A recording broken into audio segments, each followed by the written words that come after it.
Sims, let's go.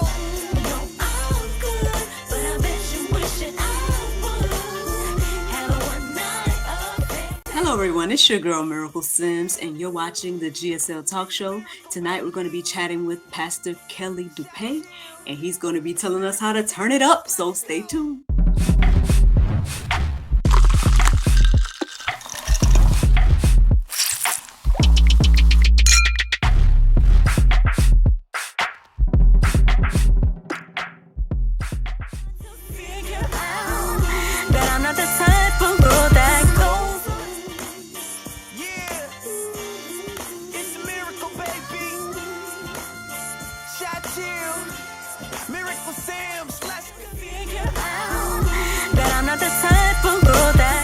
Welcome back to the GSL Talk Show. I am here with Pastor Kelly DuPee. How are you doing today, sir?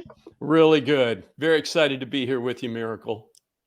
I am glad to have you here as well. I did hear a little bit about what you're going to be sharing with us tonight, but at the same time, you know, I know everybody needs to hear all about you and your endeavors. So please, let's start off with where you are and then a little bit about yourself. Okay, well, I live in a suburb of Los Angeles and been a pastor for 35 years, been married for 36 years. I have 2 kids that are now adults and they have given me 3 grandkids. And so anyways, yeah, just enjoying what the Lord's doing. A few years ago, about 10 years ago, when my son told me that he wanted to get married, I started writing a book on marriage because I just wanted to pass on to him what, I've learned over the years. And it's kind of blossomed into this whole new area of ministry for me. Like I said, I've been a pastor for 35 years. I've also been a police chaplain. So I serve in a local police department here in the suburb of Los Angeles called West Covina. You can look that up on a map if you want. And anyways, then in addition to those 2 things, and of course being with my family, this marriage coaching thing kind of came out. So I've been doing, I've logged probably over 300 hours of marriage coaching conversations with couples over the last couple of years. And it's just been really exciting to see what the Lord has been doing through that. Awesome. See, we got a lot of great things to hear and talk about then. Because I mean, like I was telling you before, I definitely believe that the marriage ministry is definitely one that is needed in the season with everybody has so many different things to say about marriage. And then you as a man sharing as well, that's another amazing lane and whatnot. And yeah, so I'm excited to hear what more you have to share and say in regards to all of that. But first I want to start off with a little, I guess, wild card question based on, what you just said. So you say you were in LA. How is it being a pastor in LA? Because I hear things. So is it going well or? Yeah, I mean, God's moving. I love it. I don't really know much different. I was a youth pastor prior to coming on I've been at one single church for 35 years. And yeah. So that makes me a little bit unusual. Most pastors or associate pastors like myself kind of bounce around from church to church. But, the Lord planted me in this church and I knew the senior pastor, our founding pastor, actually met him when I was in high school and just had a great relationship with him. And then he brought me on staff, in 1988 is when I started there. So when I tell people that date, they're like, whoa, dude, you're old. Because they weren't even born yet in 1988.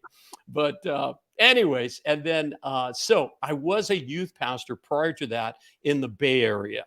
And so what I was doing there in youth ministry wasn't really a good fit. And, sometimes that happens. My heart is just, well, God, whatever you need me to do. And what really what I've been focusing on, for the last 30 years is, or 35 years, I should say, is outreach, evangelism, missions. And then most recently, especially with my involvement with the police department, what I would call crisis pastoral care.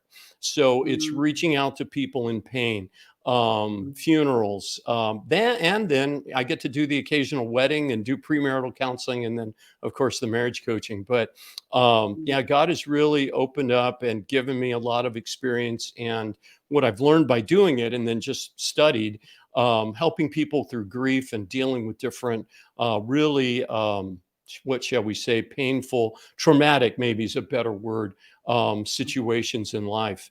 And interesting, the two overlap, the marriage coaching and the grief. And in that, most of the time, well, I remember when my mom died about 15, 16 years ago, mm, I didn't know a lot about grief at the time. And but I figured it out, and then I led the grief group at our church for a while and learned a lot about that. But anyways, I found it really challenging to grieve with my wife, and my wife was really close to my mom too. She was almost like my wife's second mom, or mom really, to her. mhm, But it was one of those weird dynamics. I don't know if you've ever heard about this, but it's like, well, I'm sad, but I don't want to make my wife sad, so I'm keeping it to myself, which is really mm, the wrong thing. And so the mhm, overlap is sometimes what I'll do is help couples understand, hey, when your wife or your husband is grieving, here's what you can do to help. And mm, so, and it's really just being there in that place of support and encouragement and all of that. So, anyways, that's the pastoral side of my life, is dealing with or helping with, and people that have experienced trauma. Not all the time. Sometimes it's just regular things that people need prayer for, and so responding to that.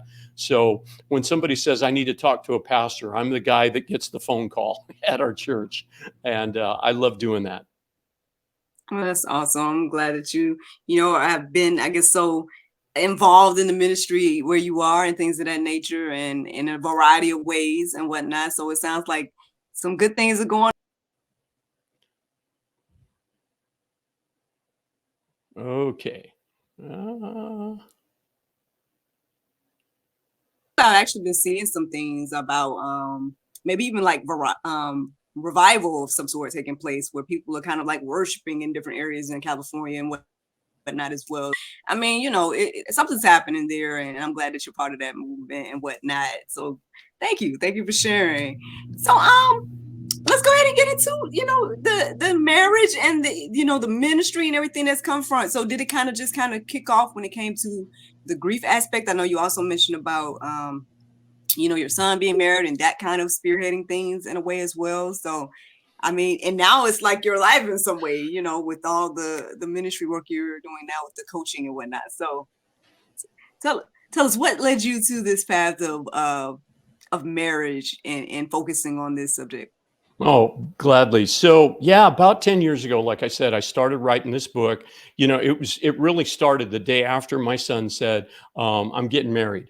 And I'm like, okay, God, what can I do? How can I help? What can I pass Mm, on to my son so that he can have the great marriage that I felt, my wife and I had and still mm, have? And so I just started writing down everything I could think of, came up with an outline, and just began putting it all, in writing. And it really just mm, flowed. I mean, I don't want to say it was God inspired. It was certainly not the Bible, as I believe, mm, but there were times when I would just sit down and, like, I didn't really even use notes. I just kind of said, okay, I'm going to talk about this. Holy Spirit, what do you want to say about this mm, topic? And it would just flow. And I'm just like, wow, this is pretty cool, God. Thanks for helping me get these thoughts out. But mm, then once the book got finished, and I did give him a copy of it, or at least a rough draft, mm, then anyways, it was like, okay, what are we going to do now? So I've got this thing sitting on my computer. What are we going to do now? And just got distracted, started doing some other stuff, and then and as I look back on it now, it's there really was a purpose in this happening. But then my mm, wife and I went through a really difficult season in our marriage. We mm, just were not seeing eye to eye on a particular issue. I like to tease sometimes about, people say, well, we're not on the same page. It honestly felt like we weren't even reading from the same book. And, Mhm. I mean, just it brought significant pain and significant division. And we needed help. And I needed to just really, look at, okay, what is not working? What do we need to do to turn this around? I do remember, and this is one of the lessons now. Anyways, I'll tell you the lesson. But before I say that, one of the things as I look back on it now, it was like God was saying, okay, you want to go into marriage ministry? You need to learn how to deal with, how to work through some significant challenges yourself. I want to give you the tools. I want you to learn how to help people in their marriages more effectively. And Mhm. so, it was trial by fire. And, do you really want to do this? And of course, at the time, I really felt like, well, how could I possibly put out a book that says how to have a great marriage when yours is so bad? And then, of course, the devil climbs on your shoulder and tells you that you're a failure. You're never going to be able to do this. Your marriage is going to fail. And there for a while, it really felt like we weren't going to make it. It was that bad. Um, what turned it around for me, and this is a lot of what I share with couples now, is that I remember, every once in a while, the Holy Spirit speaks to you from something you see on social media. I don't know if you Mhm. ever had that happen, but Oh, yeah. honestly, I saw this thing, I think it was Facebook maybe, and I saw this thing that said, um, don't pray for your spouse to change, pray for God to change you, or something like that. And I just went, Mm. that's exactly what I need to change. Because I was praying things like, God, please help me show my wife the right way to address this challenge. Please change Mhm. her heart, Lord, so she can see it my way. I mean, how Mhm. arrogant was that, right? It was basically Mhm. saying, I'm right, she's wrong, God, change her. And what I Mhm. realized is that God didn't want to answer that prayer. And I do think that sometimes God says, well, yeah, I want to answer your prayer, but maybe not in the way. Maybe you're asking the wrong question. And so, what I Mhm. started Mhm. praying based on that inspiration from that meme that I saw was, okay, God, how change me? What do I need to do to be the husband my wife needs? What do I need to do to get on the same page with her rather than trying to force her to see it my way or do things my way? And when that happened, things started to turn around. And we got on the same page. Like I said, we just 2 weeks ago, we celebrated 36 years of being married. We're more in love now than ever. And I learned some huge lessons about listening and understanding, and really validation. Also was a piece that came into my being, and I didn't realize that I was not the, or let me put it this way, that I could have been doing things differently in my marriage. And so Mhm. we both and God.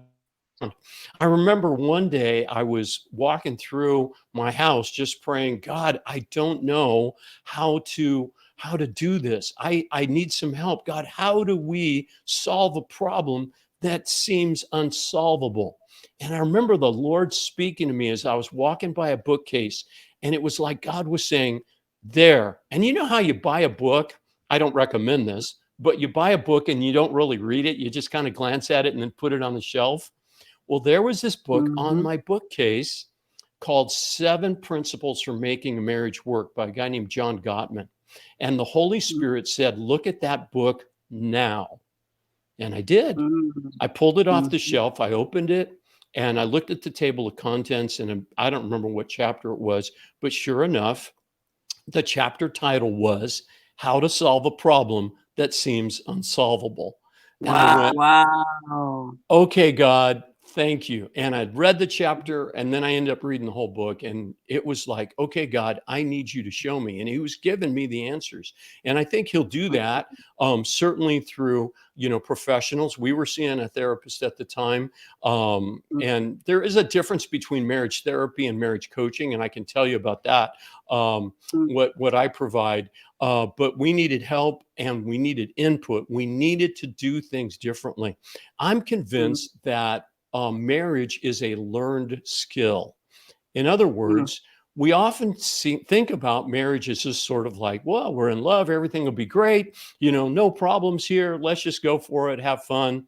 And then when the hard times hit, where things are not good, it's like, what do we do now? Well, it's because you have not learned how to be successfully married. It's a skill, I think, that needs to be learned and then practiced and put into place. So that's kind of the approach that I took in putting the book together. And so we needed to learn to do some things differently. And so anyways, yeah, God really worked and turned it around. And then about 2, maybe 3 years ago, I really felt the Lord wanting me to expand my ministry. And I decided to take a life coaching certification course. And so wasn't really exactly sure where I wanted to go with that, but I kind of felt that, marriage coaching would be the thing. So while I was in the midst of that and getting certified, my wife all of a sudden, literally out of the blue said, I think we need to publish your book. And I'm like, okay, let's do it. And so we invested our own money, did a self-publishing thing, and the feedback, and then launched this ministry. And then I finished the certification, and then I just started, reaching out to couples, and then couples started reaching out to me.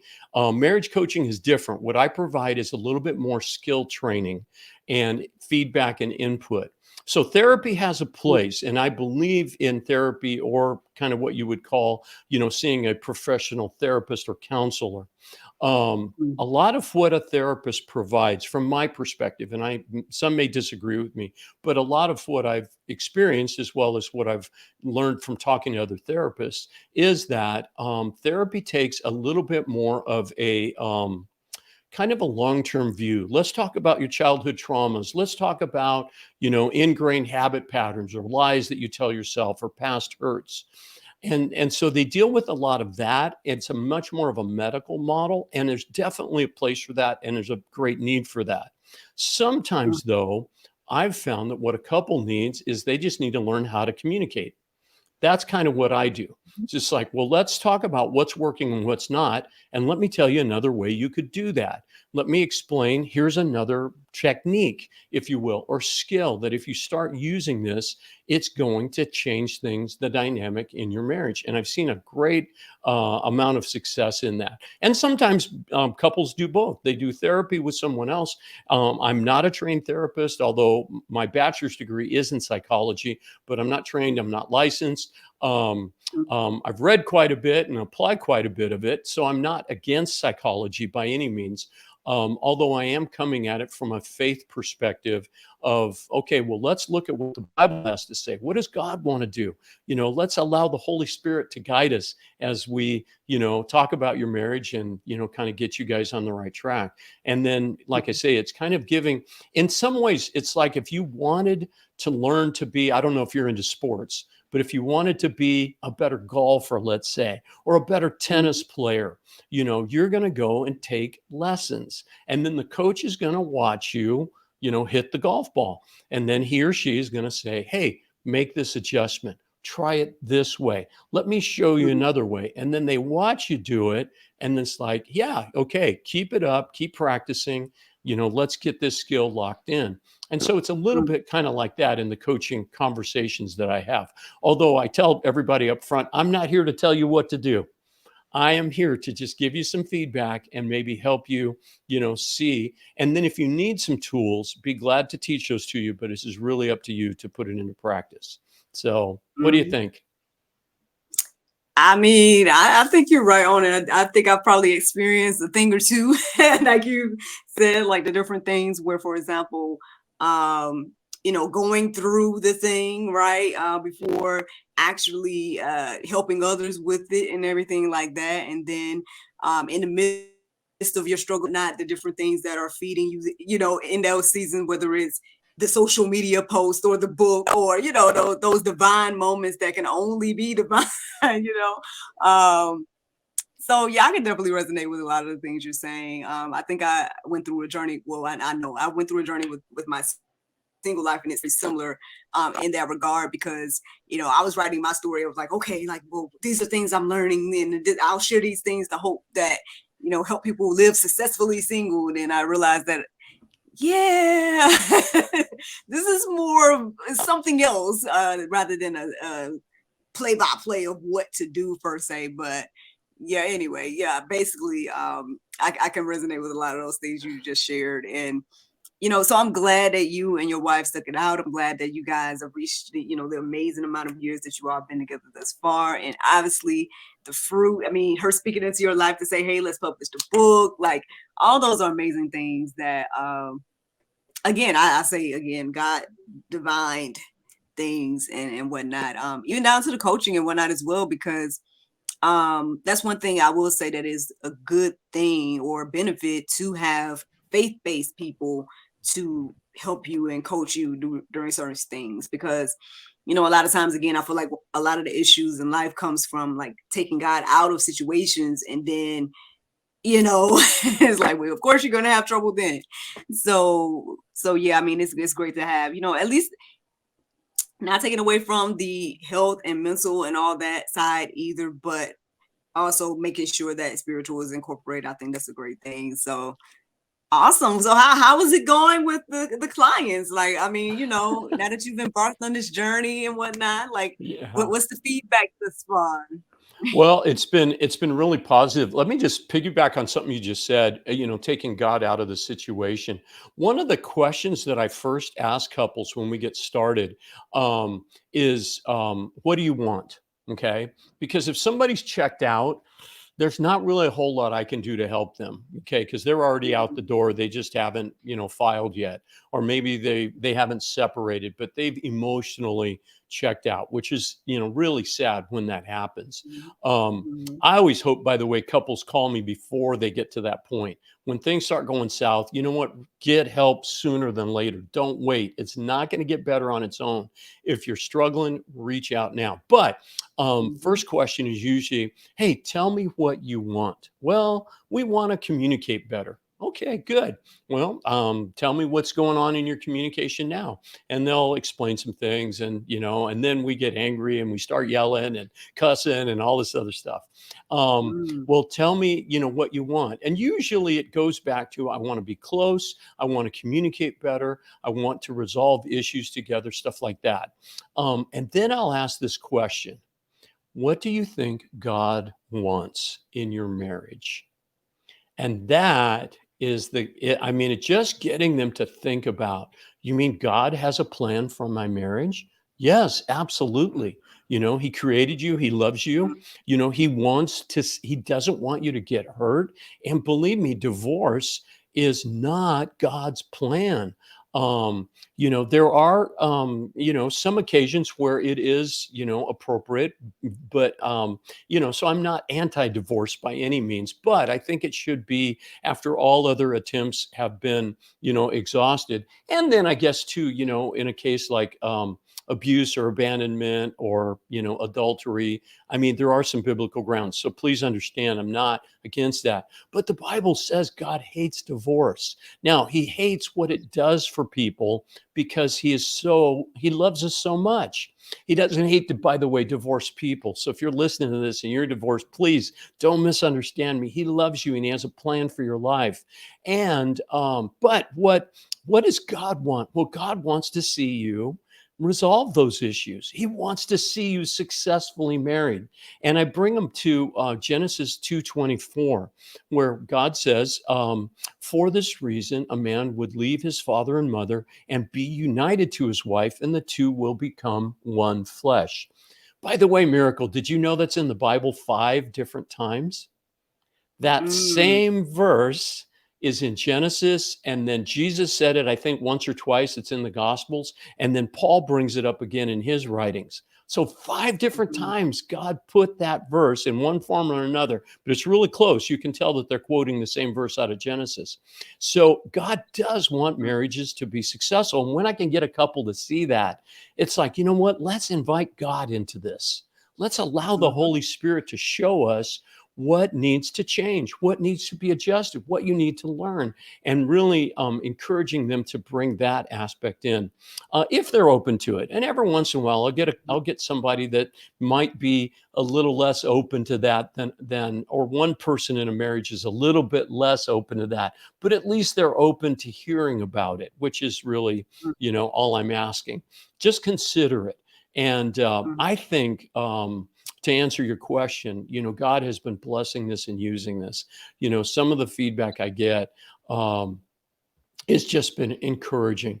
I mean, I've talked with couples who literally they're standing on the edge. They are looking into the abyss, figuratively, of divorce. They are contemplating that. They just don't see a way around it. And I'm like, you know what? Let's just step back from the edge here. Let's start working on some things that aren't working. And let's ask God to do a miracle here. And then they start talking to each other. They start finding areas of agreement. They start going out on dates. They start being intimate physically with each other, which I love the title of your show, by the way, because that's a big part. When things go south in a marriage, sex is one of the first things that kind of, whatever, leaves the room, if you will, leaves the Yeah. dynamic, because they're so hurt Mhm. and angry at each other. So let's talk Mhm. about forgiveness. Let's talk about, grace, and listening to each other. I had a wife tell me just the other day, it's hard to listen when you don't feel you're being listened to, which I thought was Mhm. really, very astute. So it's like, okay, well, that's what we need to work on. And I Mhm. know her husband is willing to learn how to listen to his wife. So when he starts Mhm. putting that in practice, and then, after, it takes a couple of months, maybe 8, 12 different times we'll meet together. And it's like, I see things improve. There've been a couple Mhm. of that haven't worked out. I don't want to tell you I'm 100% success rate here by any means, but the Mhm. majority that come to me get to that place where things start working better.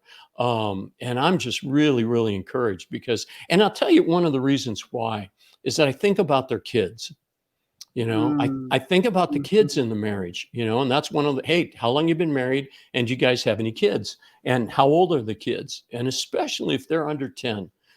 I don't want to see those kids end up in a divorced home, Mhm. or shared custody, or any of those kind of arrangements. And so, what Mhm. can we do? I'm not their savior, but I'm their coach. I get to kind of come alongside like Gandalf to Frodo, and you're the Mhm. hero of the story. This is your story, but you know what? I'm the guy on the sidelines that's maybe giving you some input and encouraging you to, do something a little different. Mhm. So I'm really, really thankful for how God is using it. That's great, man. I'm glad to hear that. And again, we understand it, obviously, because of our free will, right? That everybody may not receive, and it may not work out the way you think it would or could with certain people, depending on, again, where their heart is and mind, and all that type of stuff is a factor, sure. But I'm glad to hear that about the overall success rate, and that saving the marriages, holding on to families. I think that's a great, great, beautiful thing. I mean, speaking of that, I and also social media, because I know we spoke about that a second ago. Um, one of the things I often see is this just negative connotation regarding dating, marriage, and men, women. Like, everybody has issues with everybody right now. There seems to be, now. Don't get me wrong. I definitely see a lot of happy couples and thriving marriages and whatnot. I guess that all depends on where you are seeing your and getting your information, what you're feeding yourself. I don't too much follow too many people that have negative things to say about marriage, but it is there. And so I guess I just wanted to see, what do you have to share as a man who is married, as well as, as a coach to people in marriages and whatnot, because I think people are starting to kind of lose, like, maybe the importance of like what it is fighting for the marriage. Some people don't even see I see guys saying online all the time, oh, there's benefit for a man to get married because the wife can just take everything and all this different type of stuff. So, I mean, as a married man, I would love to hear your opinion about this. I mean, I definitely don't think they think the same. So I'm not coming from that perspective. I just want to hear your particular opinion regarding those type of things. Oh, well, that is a great question. And you're absolutely right. I would agree with you. The number of couples actually getting married, I think demographically, studies have shown that it's reducing. Not as many couples are getting married. And then the value of marriage, is not esteemed, and so what happens now, love, hey, all you need is love, right? My generation, that's what the Beatles said. And and so love is a whole different ballgame. Everybody wants love. Some people want sex, and that's all they're interested in. And it's when we understand that God created both love and sex and marriage. Okay, marriage is his idea. And so when we come at it from his point of view, so here's what happens. I talk about this in the book, that when a couple first starts dating and they fall in love, they just kind of this whirlwind, and then it's like, oh man, this is amazing. I want this to last forever. Let's get married. So there's sort of that, what I call the honeymoon phase. That's a couple of years, maybe, if that. Sometimes it's shorter. Sometimes, and that's why I do encourage couples that are dating to give it time. You don't want to get married and then divorced in a year. You don't want, so date enough, long enough, I'd say a year minimum, to know who this person is. Once again, it's my suggestion. I'm not telling you what to do, but hey, if you want to be married a lifetime like I have, here's a thought. Spend a lot of time getting to know that person. Do you have the same values? Do you have the same beliefs, about God? But I mean, just about life, like, is this guy, does he have a steady job? Is there, are there some addictions? Are there lots of, whatever? Does he struggle with mental health issues? And if he does, I mean, all of us have issues in one way or another. None of us are perfect, but is he doing anything to get help, or she, for that matter? Because, okay, if you deal with depression, I get it, but there's, you can get help. You can, manage that. You can, do the meds if you need to. I'm a big believer in getting the help that you need to get. But once again, in that phase, honeymoon, it lasts a couple of years. Everything's wonderful. Then what hits is called reality. Oh boy, who did I marry? Did I make the biggest mistake in my life? And you start noticing all the flaws, all of the issues, all of the struggles, all of the quirks, if you will, and they bug you. And then you start having, struggles and challenges, or you start drifting apart. Or then kids come along, and nothing wrong with kids. I think if you want to have kids, that's really God's plan too. But what happens is that the marriage then slips in the priority, and the kids or the job or the career, or sometimes it's even a hobby, starts taking precedence over the marriage. And that's where things start to fall apart. That's where communication breaks down. That's where, there's misunderstandings, there's disagreements. You stop going out on dates, you stop being intimate with each other, and it just becomes a trial. And it's like, where are we going to go? I heard a statistic one time that the majority of divorces happen around year 7. Maybe not I might be misquoting that, but around year 7 of a marriage is a season where a lot of couples just call it quits, which is unfortunate. By the way, you want to know the other time? Year 30. When my wife and I hit year 30, that was when we were going through, or just before it, when we were going through our rough patch. And there's reasons for that. So, By the way, the year 30 thing is kind of the empty nester phase. Kids are gone. And if everything has been built around the kids for 25, 30 years, and now the kids aren't here because they left, now it's like, who are you?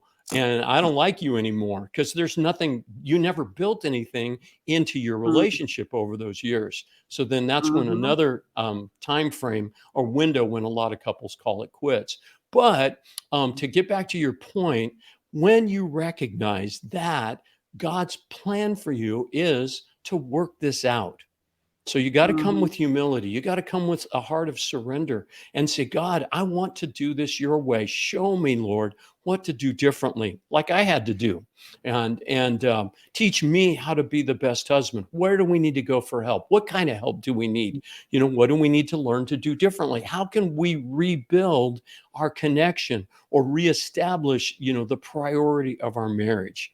And I believe that next to your relationship with God, the most important relationship in your life needs to be with your husband or wife. It's your marriage. And when you do that, then that's what I believe God wants. It's and then out of that, you can have a great family and be there for your kids. I had a friend tell me when my kids were small, he said the best thing you can do for your kids is to love your wife. And he was right. Love their mother, build that relationship. Why? Because kids need that stability. They need to know that they're not the first thing in your life. They need to know that your husband or wife is. So anyways, I think marriage, there's a lot, because of the high divorce rate, a lot of couples are saying, well, let's just kind of get the benefits without the cost. It doesn't work that way. And in fact, studies have also shown that couples that live together generally have a higher divorce rate. Why? Because you're living together as husband and wife without being husband and wife. And so that, I think, is another mistake that sometimes dating couples make, is trying to be married without really being married, without getting married. So when you make the plunge, though, recognize that it's for keeps, that it's till death do us part. Because I think that's another thing. My pastor, by the way, who did my wedding, he gave me a definition that I share a lot. He says, commitment is abandoning the option to quit. And I love that. And I think we've got to go into it with that in mind. There's no back door. There's no way out. You're not my enemy. Yeah, right now I'm really mad at you, but you know what? I love you, and I am committed to see this work. So what do we need to do to get on the same page? What do we need to do? Who do I need to be? How do I need to change? Instead of pointing fingers at the other person, it's recognizing that, you know what, maybe I'm the cause of this problem. And what can I do to address that and change that? And when both individuals, both parties in a marriage start that, that's where things start turning around. And you really can, I believe, have the subtitle of my book, by the way, or the book is called Turn It Up: How to Have the Lifelong Marriage That You Really Want. And so anyways, the whole title of Turn It Up came when my wife and I were away for a little getaway. And I was thinking about how just life tends to turn down the quality in a marriage, the quality, the strength, if you will, of the connection. And a metaphor I came up with is that of a dimmer switch. You know what a dimmer switch is. Like, you go to a hardware store, I need a light switch. They say, what kind of light switch do you want? So a dimmer switch, is that little knob. Here, let me get it in the picture here, that you can turn up or turn down. And so life and our choices and our sinful nature and all of the struggles and issues that we have, and of course the devil and his temptations, all of these things have a tendency to cause the quality to diminish. The strength turns down gradually. You don't even realize it sometimes, except, little things. There's some warning signs along the way that you can watch for. One of them, by the way, is when you stop having sex as a married couple. Or it becomes even more and more infrequent or awkward or difficult or challenging. That's a huge warning sign. So anyways, the good news, though, is that if life turns it down, you can turn it up. That's the book. Turn it up. How to have the lifelong marriage that you really want. And there's some things you got to do. You got to start reconnecting. You got to start, communicating, listening, figuring out how to handle anger. That's another issue I see a lot of couples. They don't know how to have a conversation without it exploding into very, very hurtful and damaging anger. So I teach them how. I'm like, hey, you know what? I can teach you how to do that where you're not going to get angry. So we have a lot of fun in our sessions, and it's been really exciting to see what God's been doing. That's great. Well, hey, it sounds like some great work is being done over there with you, Pastor Kelly, and I'm glad to hear about it. I do have a couple of more questions, or just at least one. I want to acknowledge that, well, me and my husband reached 7 years this year, so so far so good. Congratulations. Keep going. Yes. Look, perfectly when we get to that 30, you know what I'm saying? Let's keep on pushing. And if you need some help, give me a call. All right. Yes, indeed. Now there's no pressure or anything, but I know you kind of touched on this a couple of times. I'm very interested. You don't have to go so deep or whatever, but I'm interested to know how much intimacy has affected some of the couples that you are talking to, because I think what you just touched on is a huge thing that keeps getting avoided in the Christian community. This conversation about, like, of course, premarital sex is like, oh, everywhere, everybody's doing it, but then the married people is over here. The narrative is that it dwindles, it's gone, there's no, and all of this type of stuff. So, I mean, again, you don't have to go so deep into like people's conversations or actual situations, but like, if you could give a percentage of people that come in with intimacy issues, like, what would you say your percentage has been thus far? It would be really hard to put a percentage on it, but I see it a lot. Let's just put it this way. And it's because everything else is broken down in the marriage. And usually, like I said earlier, that's one of the first, if you will, casualties. When you stop communicating, when you're angry all the time, when you're constantly fighting with each other, arguing over little things. I mean, some of the couples, we don't even talk about sex because I already know the answer. Like, for example, they get mad at each other. This is what they'll tell me.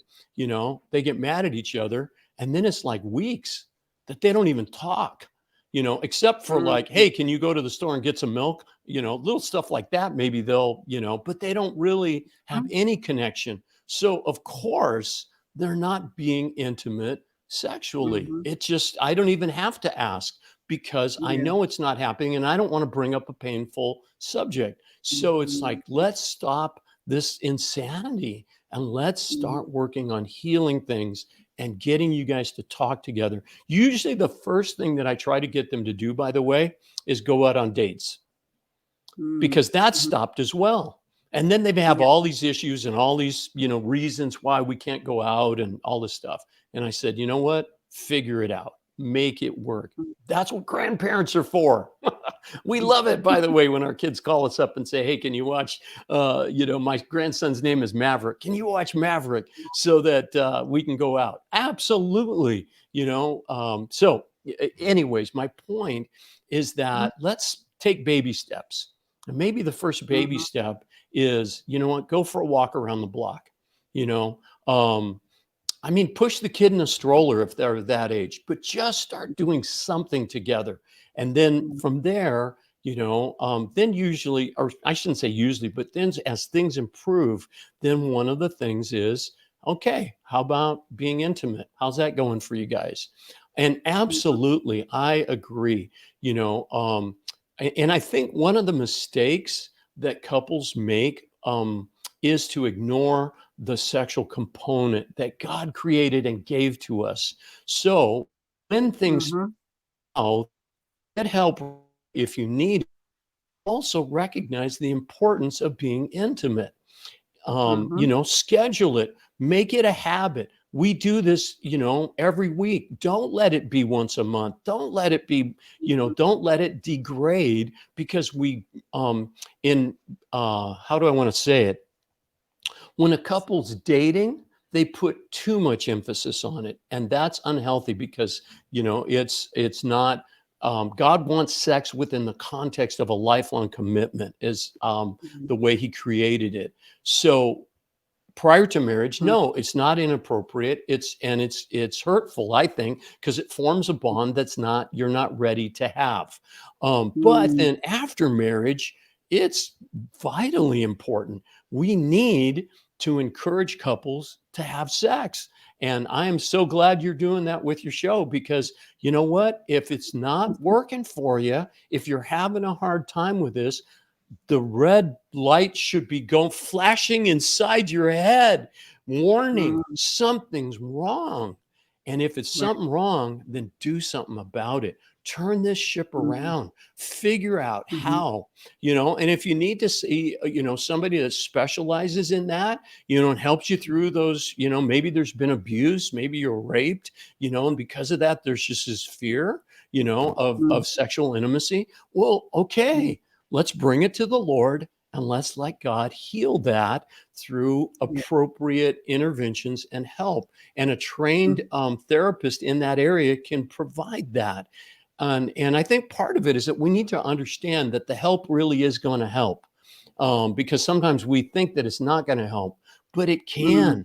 Give it a shot. Go into it asking God to lead you to the right therapist and get the help that you need so that can become a strengthener of your marriage. And it will, when it's done right, when you have the right attitude, it will strengthen your connection. Now, it's not the only thing that needs to be strengthened, but it definitely is something that should not. I don't want to use the word should. I always tell couples, don't should all over each other. So let me back that off and say that it will change and strengthen your marriage. So my suggestion to you is, don't avoid it, embrace it, and enjoy it. It is a gift from God that He wants to give you on a regular basis. Look, the help will help. I think you dropped the mic with that one, Pastor Kelly. Well, I don't want to be long with your time. I know that you probably have maybe some couples to go talk to or somebody to go help, whatever the case may be. So I would love to share with the audience, where can they find you and your books and everything like that? So to find me, it's my website is turnitup, all one word, .coach. So instead of not .com, but turnitup.coach. And then my book right now is at a 75% off discount, 75% off the retail price. So you can find Turn It Up on Amazon. But if you go there, it's going to be $19.99. And then the Kindle book is, I think, $14. But here's the deal, 75% off. So $3.99 for a digital copy, $3.75 for a digital copy, $4.99 for a paperback. Go to this website, turnitup.coach/75, and you'll get the book. And I'd be glad to sign it for you and send it out your way as soon as possible. Awesome. Well, I enjoyed this conversation. We got to have back to teach us some more, everything like that. But thank you so much for your time, Pastor Kelly. Well, thank you very much. Let me know, by the way, anybody out there, on the turnitup.coach website, I'm offering a free discovery session, which means you can get an hour of my time. And what we'll do is kind of discover what's working, what's not, and what needs to be strengthened. And I'll be glad to offer that to anybody in the audience here today. So if you think you might need some coaching, let's talk. Set up an appointment with me. I know you're in Chicago, I think, Midwest. No, Atlanta. You're in Atlanta. So I'm LA. So here's what we do. It's all either over the phone or online, just like this. That's how I do my coaching, and it works. I mean, it really works well. So it doesn't matter what part of the country you're in. Reach out to me. Let's set up a call. Be glad to help you. And if I can't, be glad to help you find somebody who will, because I want to see your marriage grow and succeed, and God's will be done in your life. Thank you. Thank you so much. so much for watching the GSL Talk Show, and thank you to Pastor Kelly for joining us tonight. I hope that you all enjoyed the conversation. Don't forget to like, subscribe, and share, and make sure you check out Pastor Kelly and his endeavors, including his book and his coaching services. Have a good night.